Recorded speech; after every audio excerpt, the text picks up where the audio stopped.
My name is Cedric Escudor, a BSED student. I'm here to discuss about the formation of clouds.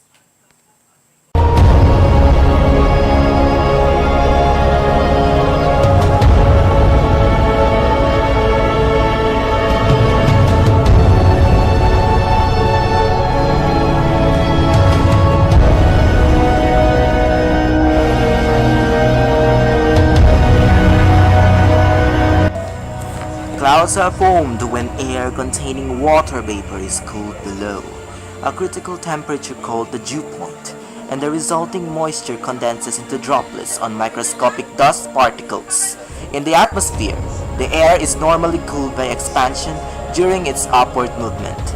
Upward flow of air in the atmosphere may be caused by convection resulting from intense solar heating of the ground, by a cold wedge of air near the ground causing a mass of warm air to be forced aloft, or by the mountain range at an angle to the wind.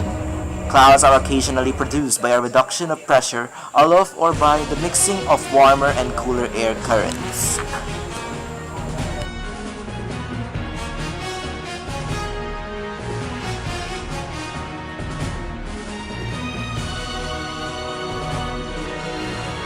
Good morning, class. Good morning, Sir Cedric. Do you know something about clouds? Yes, sir.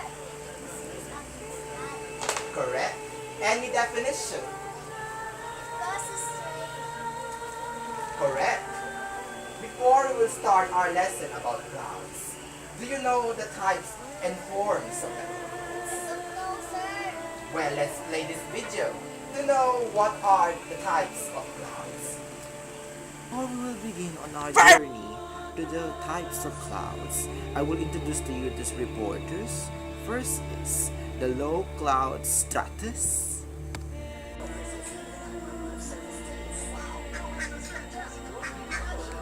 And is the middle clouds altostratus.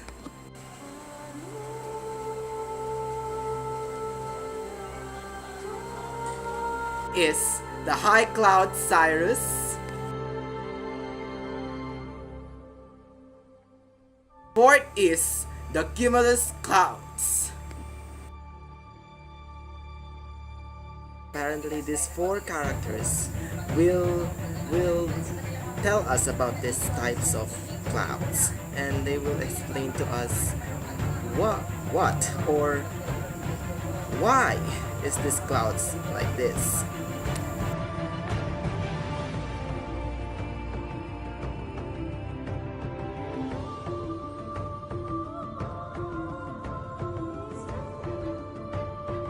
Today I will discuss to you about the low cloud stratus and its definition. Roll PTR. Stratus clouds are uniform grayish clouds that often cover the entire sky. They resemble fog that does not reach the ground. Usually no precipitation falls from the stratus clouds, but sometimes they may drizzle when a thick fog lifts. The resulting clouds are low stratus.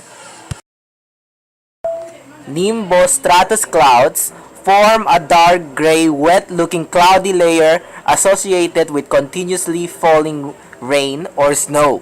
They often produce precipitation that is usually light to moderate.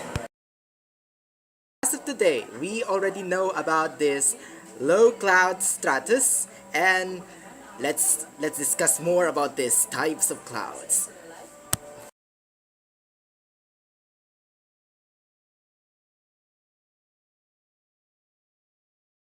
Now I'm going to discuss about this alto clouds, which means I will discuss about the altostratus clouds, and clouds with the prefix alto are middle level clouds that have bases between 2,000 and 7,000 millimeters, or to 6,500 to 23,000 feet. Now I will discuss about this stratus clouds, and stay tuned. Altostratus clouds are gray or blue-gray middle-level clouds composed of ice crystals and water droplets. These clouds usually cover the entire sky. In the thinner areas of the cloud, The sun may be dimly visible as a round disk. Altostratus clouds often form ahead of storms that will produce continuous precipitation. Altocumulus clouds are middle-level clouds that are made of water droplets and appear as gray, puffy masses, sometimes rolled out in parallel waves or bands. The appearance of these clouds on a warm, humid summer morning often means thunderstorms may occur by late afternoon.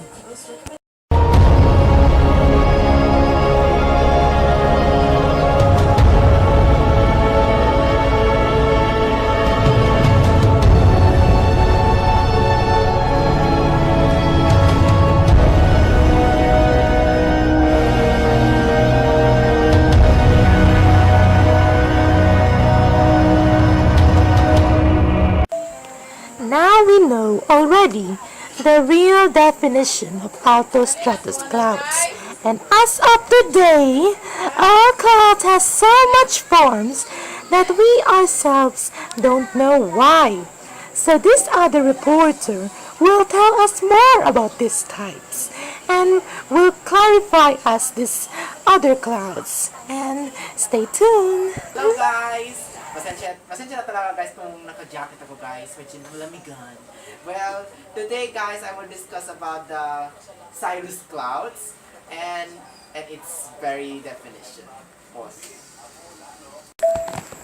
Cirrus clouds are thin wispy clouds blown by high winds into long streamers. They are considered high clouds, forming above 6,000 meters to 20,000 feet. Cirrus clouds usually move across the sky from west to east. They generally mean fair to pleasant weather. Cirrostratus clouds are thin, sheet-like high clouds that often cover the entire sky. They are so thin that the sun and moon can be seen through them.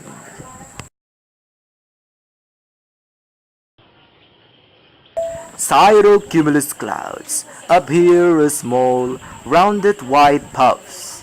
The small ripples in the cirrocumulus sometimes resemble the scales of a fish. A sky with cirrocumulus clouds is sometimes referred to as a mackerel sky. Now we know already about the definition of cirrus clouds. Then, Cedric, hello! Okay, basta. Okay. Now, I hope this definition will help you already, huh? Okay, thank you. Ay, my goodness! Thank you, Cedric, for that beautiful intermission number, or shall we call introduction? Well, I'm here to introduce to you the cumulus clouds. Known to be, cumulus clouds. Yes, it's the cumulus clouds. It is a form of a spiky cloud or a floating cotton, like you know it. Cumulus clouds are puffy clouds that sometimes look like pieces of floating cotton.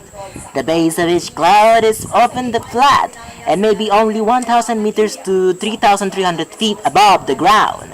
The top of the cloud has rounded towers when the top of the cumulus resembles the head of a cauliflower.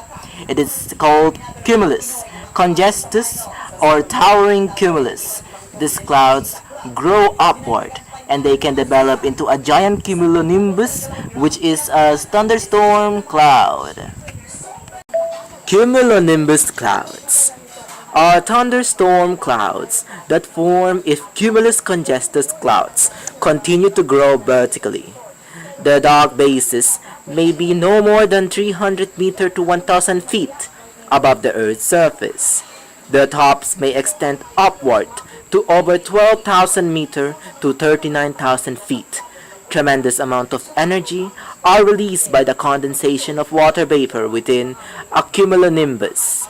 Lightning, thunder, and even violent tornadoes are associated with the cumulonimbus. The definition of the cumulus clouds and its definition, and let's call it a day. And I hope, Cedric, you will really learn about this, and you will give this as an example to your students. Okay? Did you learn something about the video? Yes, sir. Good. Oh, before I forget the assignment that I gave you yesterday, what are the three types of altitudes of clouds? The high clouds is cirrus, the mid clouds is alto, the low clouds is strato. Good. Before we will end our session for today, would you want some experiment? Yes, sir. Okay, let's run.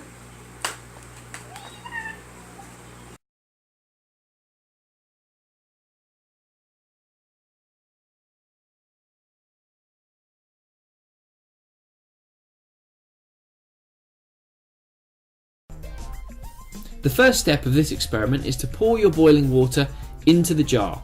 Fill it about 3/4 of the way up. Make sure you're careful because this will be hot. Then, after about a minute, pour most of the water out of the jar. Place it carefully down on the table.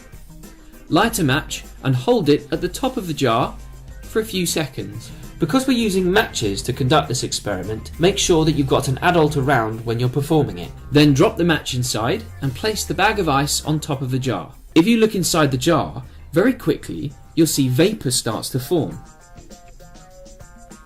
This is because the warm water and the match heated the air inside the jar. The warm, wet air rose up to the top of the jar and ran into the cold air just below the ice cubes. When the warm, wet air meets the cold air, they create a cloud of water droplets. And there you have it, an instant cloud inside a jar.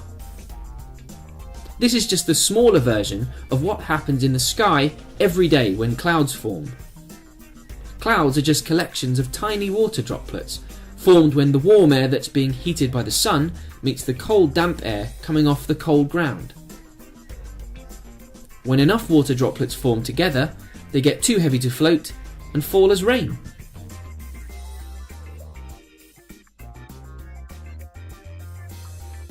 So there you have it. That's how you make your very own cloud in a jar.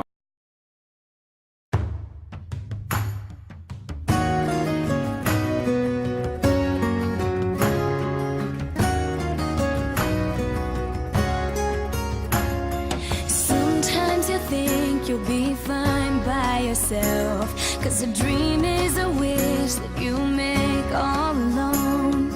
It's easy to feel like you don't